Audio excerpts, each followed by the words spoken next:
जय श्री भगवती निमेशांब माता माता भूतंकालीश्वर निमेशांब देवी की जय श्री भगवती निमेशांब माता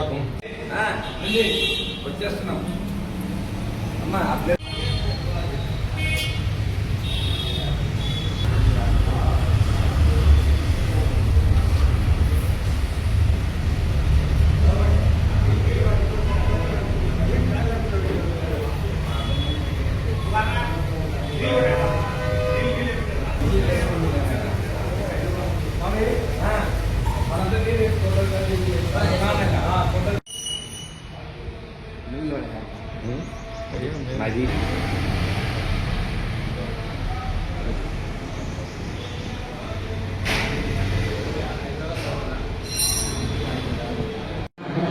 Berapa pekerjaan jaga kerja kecil dan besar yang sama ramainya yang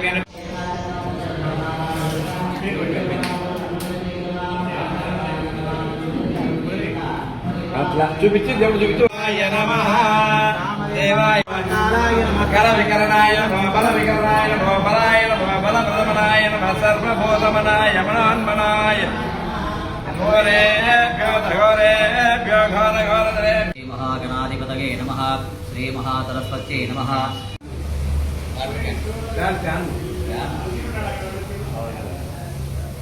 पुनः नागप्रतिष्ठक्रमाङ्गतया वास्तुमण्डपाराधनं च करि गीतमन्त्रदृश्य तत्र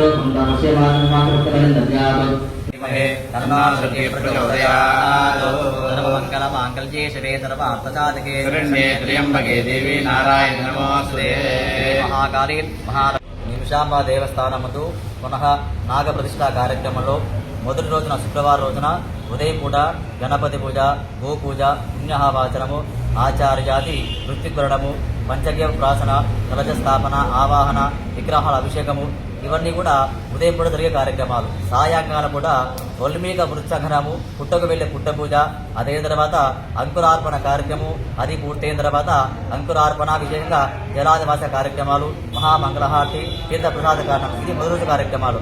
రెండవ రోజు ఉదయం కూడా ప్రాతకాల పూజలు, యంత్రాభిషేకం, మహాస్థాపన, విశేషంగా ఆవాయి తోమాలు, అదేవిధంగా విశేషమైన హోమాలు జరుగుతాయి. సాయంకాలం రెండవ రోజున సాయంకాలం పూట మరి కూడా ధాన్యాదివాసము, శయ్యాదివాసము, పుష్పాదివాసము, వస్త్రాదివాసాలు అవన్నీ పూర్తయిన తర్వాత తీర్థ ప్రసాదము, మహామంగళహారతి ఇవన్నీ కూడా జరుగుతాయి. చివరి రోజున మూడవ రోజున ఆదివారం పూట ఉదయం కూడా ఇంద్రాడి ప్రాతకాల అభిషేకాలు, విగ్రహ అలంకరణ అవన్నీ తర్వాత సుముహూర్తానికి 10 గంటల 19 నిమిషాలకు యంత్ర ప్రతిష్టాపన, విగ్రహ ప్రతిష్టాపన జరగడం కావున ఈ ప్రతిష్టా కార్యక్రమంలో ప్రతి భక్తులు పాల్గొని అమ్మవారి కృపకు పాత్రలు కాగలి మరీ మరీ మనవి.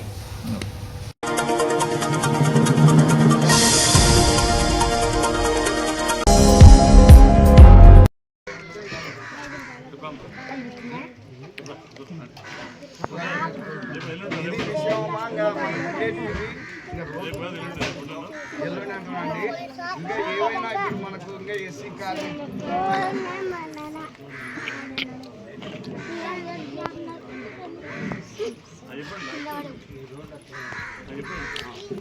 ఇంకా మనకు మళ్ళీ సార్ మనం విన్నవించేది ఏమంటే ఇక్కడ ఎస్సీ కాలనీకి ఇంకా రోడ్లు ఏదైనా ఇబ్బంది ఉంటే కూడా అది కూడా శాంక్షన్ చేయాలి.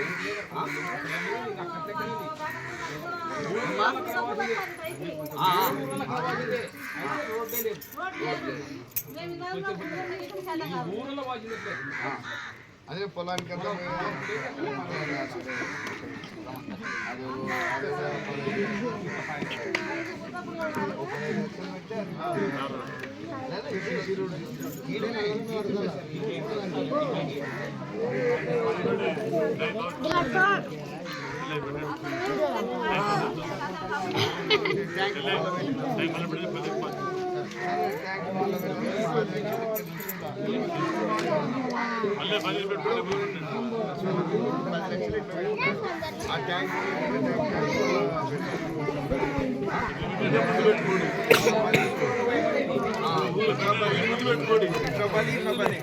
దయచేసి అందరికీ చెప్పేది ఏమంటే మీకందరికి కూడా మరి మన సార్ దొరకడం మన అదృష్టము. మన ఎమ్మెల్యే గారు మన నియోజకవర్గంలో గెలిచడం మన అదృష్టము. మన ఓటు ఉదాగాల మనందరం ఓటు వేసేది ఎక్కడ కొనసాగాల. ఎందుకంటే రాత్రి మొగలు ఇక్కడనే మన దొంగనే ఉండి పని చేస్తున్నాడు ఆయన. బీదా బిక్కి మన దగ్గర ఏ రాజకీయ నాయకుని అందలేని వాళ్ళు, ఏ పలుకోడి లేని వాళ్ళు ఎవరు పోయినా వాళ్ళ సమస్య విని మరి పని చేస్తున్నాడు. మన ఊళ్ళకి కూడా 2-3 సీఎం సహాయ నిధి కూడా చెక్కులు ఇచ్చినాడు.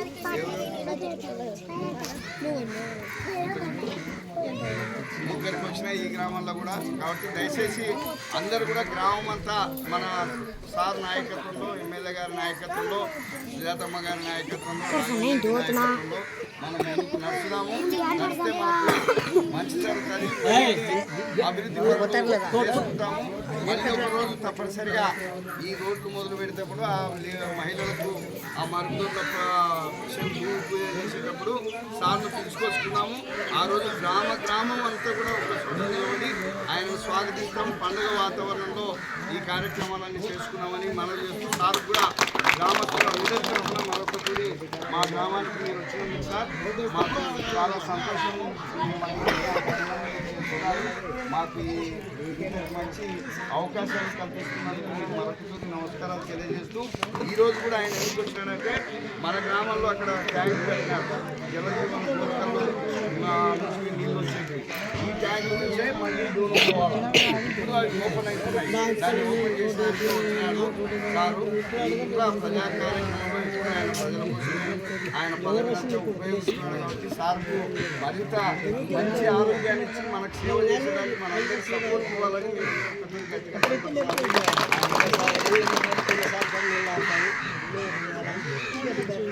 మాటలు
ఈ మినిస్టర్ గారు కలవడం సందర్భంగా ఏమనగా ప్రతి రెండో శనివారం నాడు కరెంటు కట్ చేయడం జరుగుతుంది. రంజాన్ పండుగ, ఉగాది పండుగ ఉంది కాబట్టి మాకు ఇబ్బంది కలగకుండా కరెంటు కట్ చేయొద్దని చెప్పి మన మంత్రి గారిని కలవడం జరిగింది. మంత్రి గారు సరే మన పై అధికారులు కరెంట్ ఆఫీసర్లకు చెప్తానని చెప్పి ఆయన మాకు హామీ ఇచ్చాడు, సానుకూలంగా స్పందించాడు. అందుకోసమని మన మినిస్టర్ గారికి ధన్యవాదాలు తెలుపుతూ థ్యాంక్స్ తెలుపుతున్నాం. రాయలసీమ టైలర్స్ అసోసియేషన్ నుంచి మాట్లాడుతున్నాము. ఈ ఉగాది, రంజాన్ ఉన్నందువల్ల ఈ నంద్యాల టౌన్ లో 2,000 వర్కర్స్ వరకు ఉన్నారు టైలర్స్.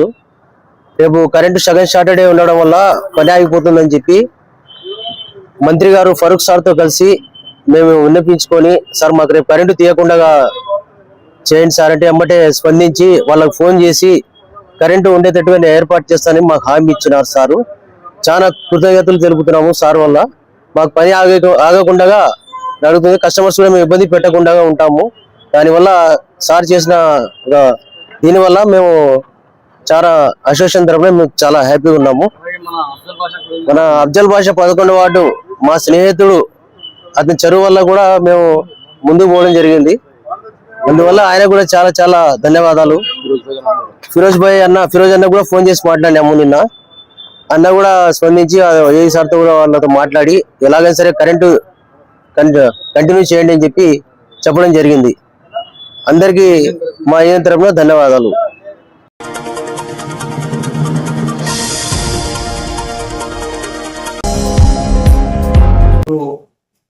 చెప్పే విషయం ఏమిటంటే ఈ 16వ తేదీన 10th క్లాస్ పరీక్షలు జరుగుతున్నాయి. ముఖ్యంగా మన మండలంలో 2 పరీక్షా కేంద్రాలు ఏర్పాటు చేయడం జరిగింది. అందులో జెడ్పీహెచ్ స్కూల్ రుద్రవరం, అదేవిధంగా సెయింట్ థామస్ స్కూల్ నర్సాపురం, ఈ 2 సెంటర్లు మాత్రమే పరీక్ష రాస్తున్నారు విద్యార్థులు. ముఖ్యంగా మన మండలం నుంచి 432 మంది విద్యార్థులు పరీక్ష రాస్తున్నారు. అయితే ఒక 2 స్కూళ్ళు మాత్రం, ముఖ్యంగా ఎల్లావతుల అదేవిధంగా ఎర్రగుడిన, వీళ్ళు మాత్రం మన మండలం పరిధిని దాటి ఎర్రగుంట మండలంలో, సింగల్ల మండలం ఒకరు, అదేవిధంగా గాజులపల్లి సెంటర్లో ఒక స్కూల్ రాస్తున్నారు. మొత్తం మీద మన ఈ మండలంలో ఈ 2 సెంటర్లలో మన విద్యార్థులు. నర్సాపురం ఎంతమంది సార్? నర్సాపురం అంటే మొత్తం సెంటర్ మొత్తం అండి సార్ 220 మంది నర్సాపురం రాస్తున్నారు. అదేవిధంగా రుద్రవరంలో 200 మంది పరీక్ష రాస్తున్నారు సార్. ఇందుకు గాను గవర్నమెంట్ అన్ని వసతులు ఏర్పాటు చేసింది. ముఖ్యంగా నీటి సమస్య ఏర్పాటు చేసింది. విద్యార్థులు కూర్చోవడానికి బెంచీలు, అదేవిధంగా లైట్లు ఏర్పాటు చేసింది, ఫ్యాన్లు ఏర్పాటు చేశారు. ఆ పిల్లలు తాగడానికి మంచి సౌకర్యం కూడా ఏర్పాటు చేశారు. అంతేకాదు సార్, పిల్లలకి ఏదైనా అనారోగ్య రీత్యా ఏదైనా సమస్య వస్తే వెంటనే సరిదిద్దడానికి మన వైద్య సిబ్బంది కూడా, ఏఎన్ఎంలు కూడా అక్కడ ఏర్పాటు చేశారు. వాళ్ళు ఏదైనా సమస్య వస్తే పరిష్కరిస్తారు. కాబట్టి పీస్ఫుల్ 144 సెక్షన్ ఏర్పాటు చేస్తారు. కాబట్టి చుట్టుపక్కల ఎవరిని కూడా ఉంచరు. అదేవిధంగా జిరాక్స్ సెంటర్లన్నీ కూడా మూసేస్తారు. చాలా పకడ్బందీగా పరీక్షలు పీస్ఫుల్ గా ప్రశాంతంగా జరిగేటట్టు ఏర్పాట్లు జరిగినాయి. కాబట్టి ఈ విద్యార్థులందరూ కూడా రేపు పరీక్షల్లో 16వ తేదీ జరిగే పరీక్షల్లో చాలా బాగా రాసి మంచి మార్కులతో ఉత్తీర్ణులు కావాలని మేము కోరుకుంటున్నాము. తప్పకుండా అలా జరుగుతుంది. ఎందుకంటే గవర్నమెంట్ డిసెంబర్ 6వ తేదీ నుంచి ప్రారంభించినటువంటి 100 days యాక్షన్ ప్లాన్ లో సందర్భంగా చాలా పకడ్బందీగా ఈ సంవత్సరము విద్యా పర్యవేక్షణ జరిగింది. స్కూళ్ళలో కూడా ప్రైవేట్ క్లాసులు బాగా సక్సెస్ అయినాయి. అదేవిధంగా ఎగ్జామ్స్ కూడా ప్రతిరోజు జరిపారు. కాబట్టి 100 days యాక్షన్ ప్లాన్ వల్ల ఈ సంవత్సరం ఇంతకంటే ముందు వచ్చిన పర్సెంటేజ్ కంటే కూడా ఎక్కువ వస్తుందని మేము భావిస్తున్నాము. తప్పకుండా ఈ సంవత్సరం మా విద్యార్థులు మంచి మార్కులతో మంచి పర్సెంటేజ్తో పాస్ అవుతారని మేము భావిస్తున్నాము సార్. కాబట్టి మీ అందరూ చేస్తున్నాం సార్. ఇది సార్ విషయం.